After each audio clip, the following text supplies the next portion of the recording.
guys, welcome back to my channel. Lots and lots of IVF videos, and this is, like I said, today I'm going to talk about the whole trigger process and how my egg retrieval went. So, you go through the entire IVF injections, and you go through these ultrasounds like I mentioned in my last video. If you haven't checked the previous videos where I explain the whole injection process, and the videos before that share about why I chose to do IVF, make sure to check that out because that will give you a lot more context about this process. So, I went through the whole injection process, and then, you are given a different injection, which is for the trigger shot. So what that does is you're growing all these follicles and you're trying to get as many eggs as possible.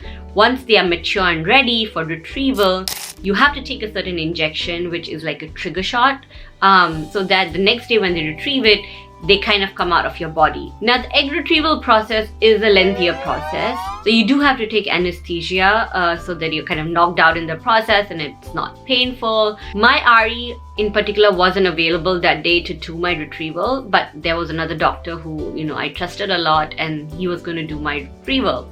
So I took the trigger shot. I was told not to eat after 10 p.m. Because I was going under anesthesia. The previous day I took the trigger shot, and the date and time for my retrieval was already set for the following day. So like I was saying, sorry, my daughter woke up. The next morning I got ready. Hey everyone, so today is the D-Day. Kaushik and I are just ready. We are waiting for our Uber, and we're gonna go to the hospital, check in, and they're gonna do the retrieval today. So let's see how it goes. The fact that I went through a surgery before gives me some kind of relief that this is not as bad. So, not too nervous. More I think the nervousness is from the anticipation of what's going to happen.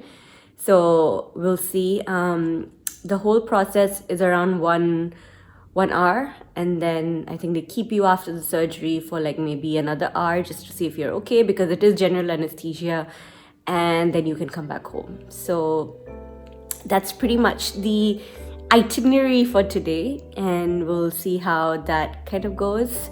I mean, in terms of prep, just wore some loose clothes, and they told no fragrance, no jewelry, but otherwise it's pretty straightforward.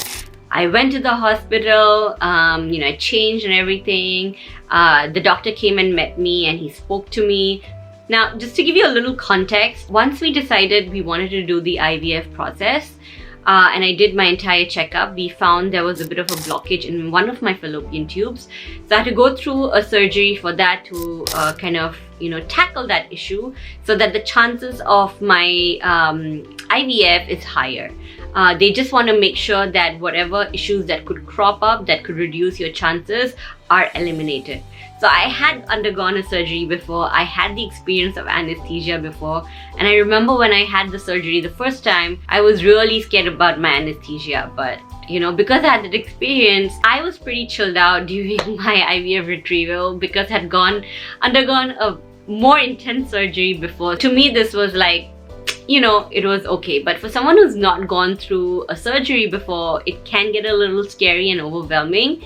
But, let me tell you, it's not that bad. Again, everybody's pain threshold is different. So I'm not going to say whether it's painful or not. Everybody has to assess what's comfortable for them. So I was taken to the room. Kaushik was luckily allowed, even though, it was COVID, my team felt that a husband's or a partner's support is important. So he was allowed into the room. So mentally, physically, I felt like I had support. And then they took me into the room. I was given anesthesia, and then I don't remember anything. I was completely knocked out. And then after a while, I was brought into it. I came around, and they told me how many eggs they retrieved. It was luckily a bit more than I expected, which was great news. I wouldn't tell you the exact number in the video just because, when you talk about the number of eggs, I just feel it creates unnecessary stress and worry in people or women who are going through the IVF process. So for example, when I would watch YouTube videos or I would read different posts about the retrieval, somebody said they got 20 eggs, somebody said 5 eggs or 10 eggs. It created a certain expectation that that's how much I'm supposed to retrieve, and I was really scared that I may not get enough number of eggs. But what I learned is every body is different. The number of eggs, honestly, more than the quantity, it's the quality that matters of eggs. So I think the number is something that you shouldn't worry too much about. It's something for you to chat with your doctor and assess what is the right number for you. And if you can't get it in one cycle, you could go for a second cycle or third cycle. So that is why I don't want to get into it, because again, the IVF process has so many variables. But in my case, what our goals were, we got the number of eggs for that. Again, that is just the first step. Just because you get a certain number of eggs, it does not guarantee a successful cycle. You take out your eggs and then you have to see how many were mature, then how many fertilized, how many of them reach day 5, and then how you go through genetic testing. There's so much that honestly, egg retrieval is just the first step. So I didn't get too excited about the number of eggs because, there were too many steps left in the process. We were just happy that it went well and, we got what we expected. Now, in terms of recovery, I was given painkillers and I was under anesthesia, so I didn't feel any pain when I came out of the surgery room. But when I went home, I think there was slight discomfort, for which I was given medication. I was given painkillers, which I took. I think the discomfort lasted one day, and next day I was back on my feet. I was perfectly normal.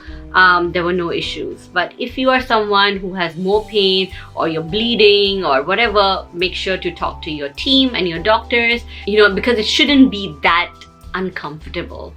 So that was my whole egg retrieval process. Now, after the egg retrieval process, it was the honeymoon phase, because you didn't have to take any injections. You could do whatever you want. I could get back to drinking my wine because I had a certain amount of period before I got to know how many matured and then how many fertilized, and then we would go through the genetic testing. It would take a couple of weeks for the result to come out, and only then we would know how many embryos we have and how many good embryos we have for a potential transfer. And if we didn't get enough embryos, we would potentially have to do a second cycle. So there was, like I said, a lot of steps after the retrieval process. Now, on the day of my retrieval, Kaushik also had to kind of deposit his goods, his sperm, because that process goes on simultaneously. Then after this, there are a whole bunch of things to be done. So egg retrieval was done. Kaushik and I decided to take a holiday after that, because our doctor told us that after this, potentially you could have a transfer, and if you have a transfer, you might or might not get pregnant or whatever. There's a lot of things that are gonna happen. So use this time, go for a holiday. So Kaushik and I ended up taking a 2-week holiday. We went to Scottsdale, we went to LA, we had a lot of fun. We drank, we ate, we swam. So I'll share a little bit about this vacation in my next video. It'll be more of a vlog style, where you'll get to see what we did between our retrieval and our transfer, if we had a transfer.